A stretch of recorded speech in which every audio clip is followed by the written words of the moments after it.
DM साहब भेष बदलकर जब अपने गांव पहुंचे तो उनकी पत्नी वहां पर चाय बेच रही थी।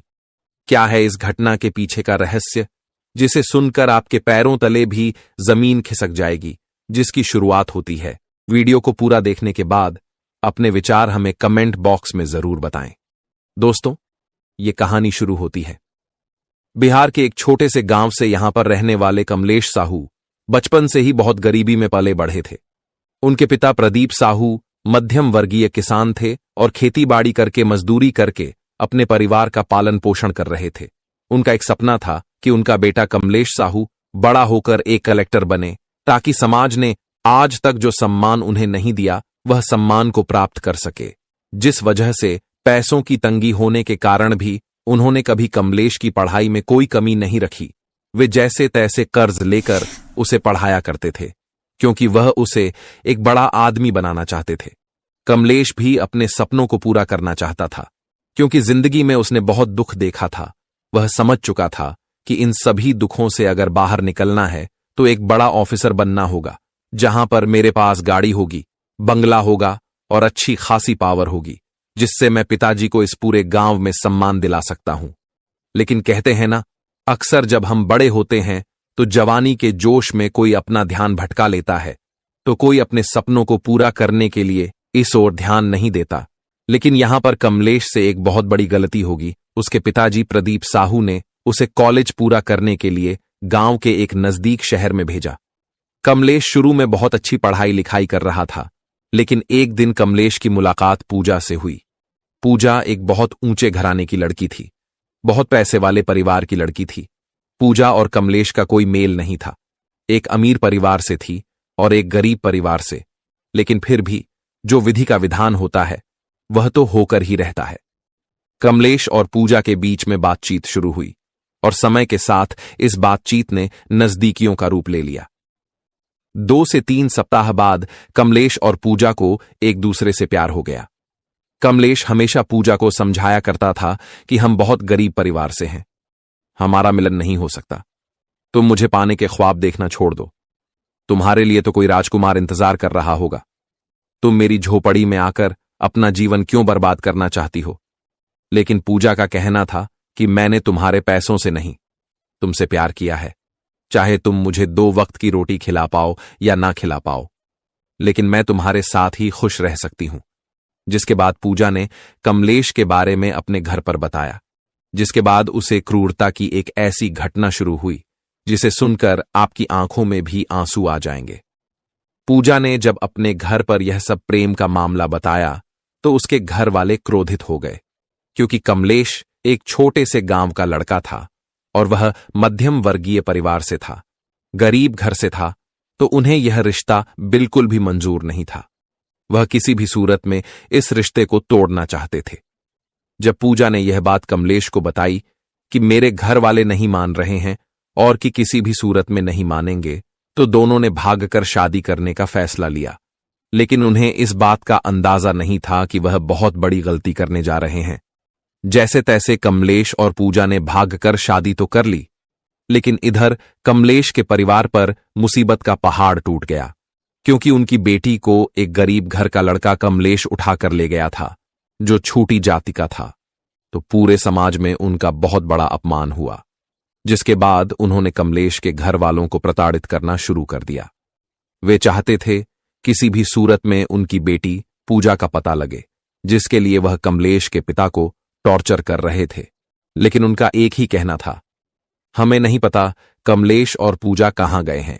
लेकिन 3-4 दिन बाद वे दोनों फोन करके पुनः घर पर आ गए।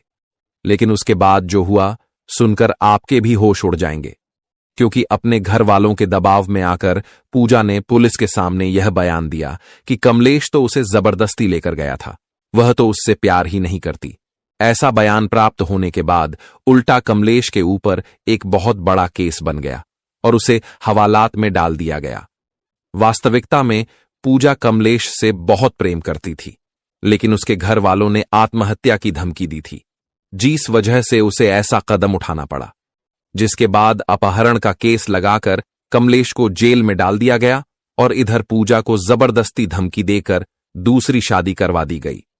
जेल की हवालात में जब कमलेश ने देखा कि उसके माता पिता रो रहे हैं, उन्हें मारा गया, टॉर्चर किया गया है, तो उसकी आंखों से आंसू ही आंसू निकल रहे थे।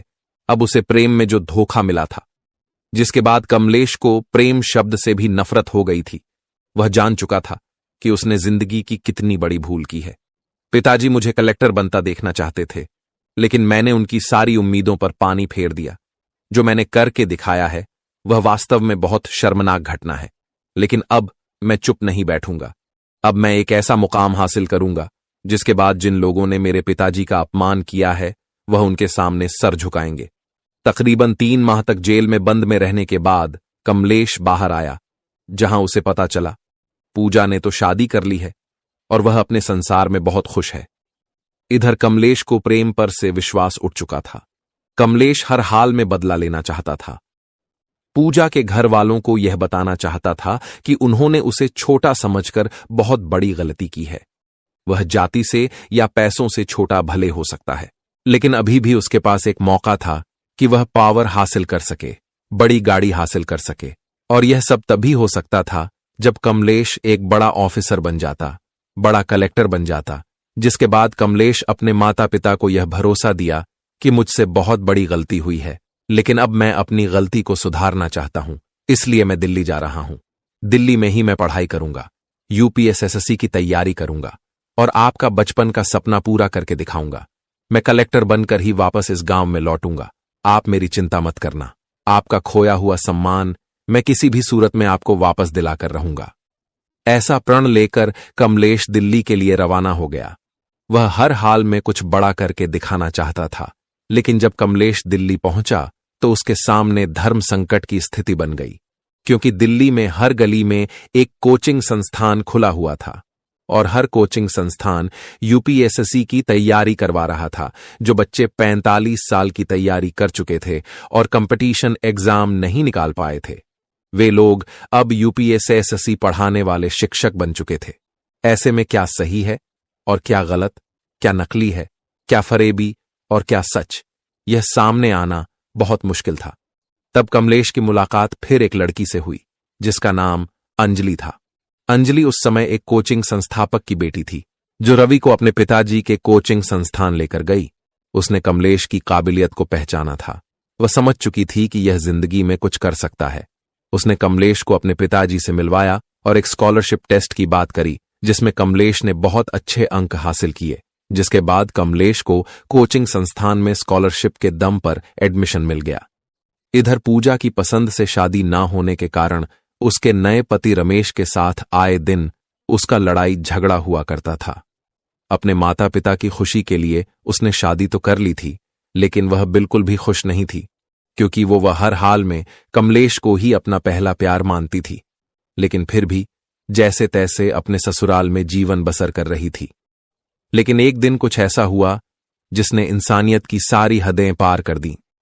पूजा का पति रमेश उसे करीबिया बढ़ाना चाहता था, लेकिन हर बार पूजा उससे दूर भाग जाती थी, जिसके बाद पूजा के नए पति रमेश को उस पर शक होने लगा कि आखिर यह मुझसे प्रेम क्यों नहीं करती है, आखिर यह मेरे पास क्यों नहीं आती है। जिसके बाद पूजा के नए पति रमेश ने उसका पुराना पास्ट जानने की कोशिश करी। तब उसे पता चला कि यह तो पहले से शादीशुदा है और एक कमलेश नाम के व्यक्ति के साथ लव मैरिज कर चुकी है। जिसके बाद उसका गुस्सा 7वें आसमान पर था। उसने यह बात अपने पूरे परिवार को बताई और परिवार वालों ने पूजा के माता पिता से बातचीत करी। अगर आपकी बेटी का पहले से विवाह हो चुका था तो आपने हमें यह बातें क्यों नहीं बताई? आपने हमारे बेटे की जिंदगी इस तरह से बर्बाद क्यों करी? जिसके बाद बातों को जैसे तैसे संभाल लिया गया। लेकिन अब पूजा के पति रमेश को पूजा में बिल्कुल भी इंटरेस्ट नहीं था। वह उससे पीछा छूटा चाहता था। एक दिन पूजा और रमेश के बीच में इतना भयंकर लड़ाई झगड़ा हुआ कि पूजा और रमेश एक दूसरे से दूर हो गए। अब पूजा अपना सारा सामान लेकर अपने घर आ गई, लेकिन फिर उसे एक और झटका लगा।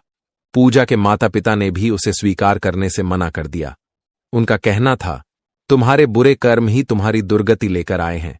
अगर शुरू से तुम हमारे अनुसार चलती तो आज तुम दिन नहीं देखना पड़ता।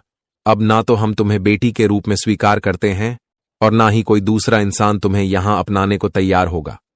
अब तुम तुम्हारे पहले पति के पास ही जाओ। अगर तुम्हारे ऊपर उसे तरस आ गया तो वह तुम्हें अपना लेगा। जिसके बाद पूजा रोती हुई कमलेश के गांव पहुंची। वहां पर उसके माता पिता मौजूद थे और उसने कमलेश के माता पिता को पूरी घटना के बारे में बताया। लेकिन उनका कहना था, कमलेश पहले ही तुम्हारे कारण वह अपने लक्ष्य से भटक गया था। अब वह गंभीर होकर यूपीएससी की तैयारी करने के लिए दिल्ली गया है। अगर हम यह सारी सूचना उसे देंगे तो फिर उसका ध्यान भटक सकता है। हमें तुमसे कोई बैर नहीं है, तुम हमारे घर की बहू हो, लेकिन अभी बिना कमलेश की मर्जी के हम तुम्हें स्वीकार नहीं कर सकते। उनकी बात भी कहीं ना कहीं सही थी। जिसके बाद पूजा कमलेश का इंतजार करने लगी। उसे भरोसा था एक ना एक दिन उसका प्यार इसी गांव में जरूर लौटेगा, क्योंकि यहीं पर उनका मकान है, यहीं पर उनके माता पिता रहते हैं। जिसके बाद अपनी दैनिक दिनचर्या में कुछ कमाने के लिए उसने उसी गांव में एक चाय की दुकान लगाई और चाय बेचना शुरू कर दिया।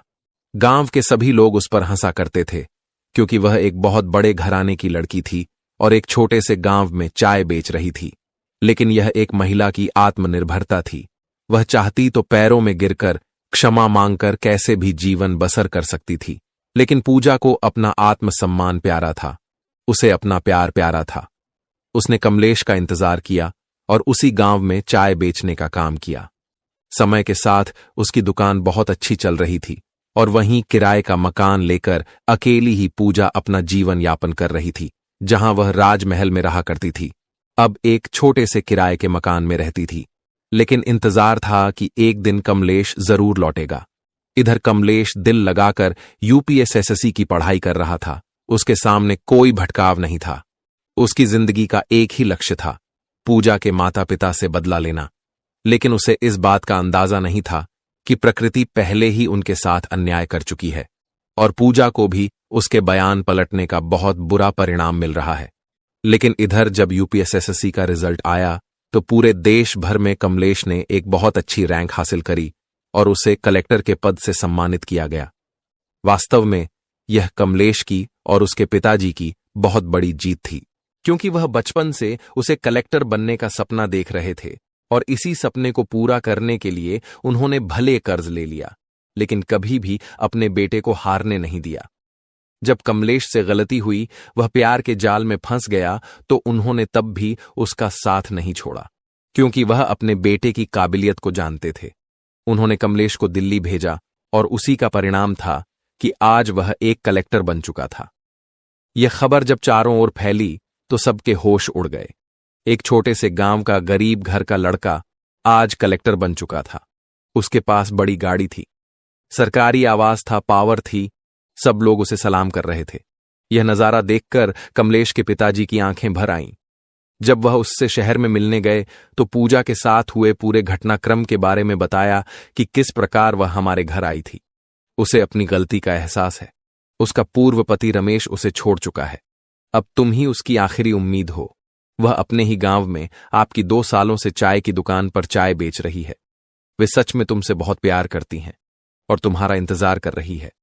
कमलेश के पिताजी की इन बातों ने कमलेश को बहुत ज्यादा आश्चर्यचकित किया, क्योंकि वह जानता था पूजा उससे बहुत प्यार करती है, लेकिन घर वालों के दबाव में उसने वह बयान दिया था। अब वह अपने कलेक्टर पद को बहुत अच्छी तरह से संभाल रहा था, लेकिन अब पूजा की परीक्षा खत्म होने वाली थी। एक दिन कलेक्टर साहब यानी कमलेश अपना भेष बदलकर, धोती कुर्ता पहनकर, बड़ी बड़ी मूंछें लगाकर और पगड़ी पहनकर अपने ही गांव पहुंचे, क्योंकि वह पूजा की परीक्षा लेना चाहते थे। उस दिन कमलेश पूजा की दुकान पर बैठ गए और कहा कि छोरी एक चाय लगा दे। तब पूजा उनके लिए चाय बनाकर लाई। तब मौका पाकर कलेक्टर साहब ने पूजा का हाथ पकड़ लिया और कहा कि तू तो मुझे बहुत सुंदर लग रही है, तू क्या मेरे साथ शादी रचाएगी? ये माथे पे सिंदूर किसका है? यहां तो तेरा कोई पति नहीं दिखाई देता, तू किसके नाम का सिंदूर लगाकर बैठी है? तब पूजा ने उसका हाथ झटका या और गुस्से में आग दिखाते हुए कहा कि मेरे पति हैं, उनका नाम कमलेश है और वह इसी गांव के हैं।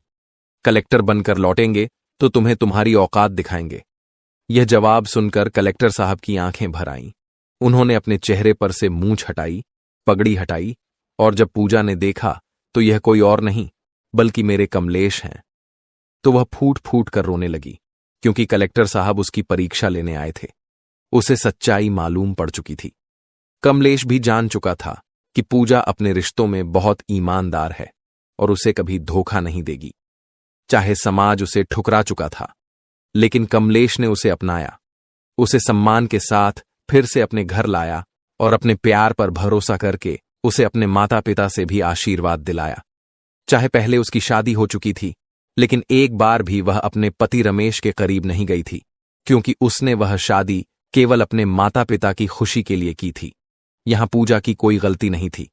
अगर कोई दूसरा इंसान होता तो उसे अपवित्र समझकर छोड़ सकता था, उसकी बुरी हालत पर हंस सकता था कि तूने मुझे छोड़ा था, देख तेरा क्या हाल हुआ।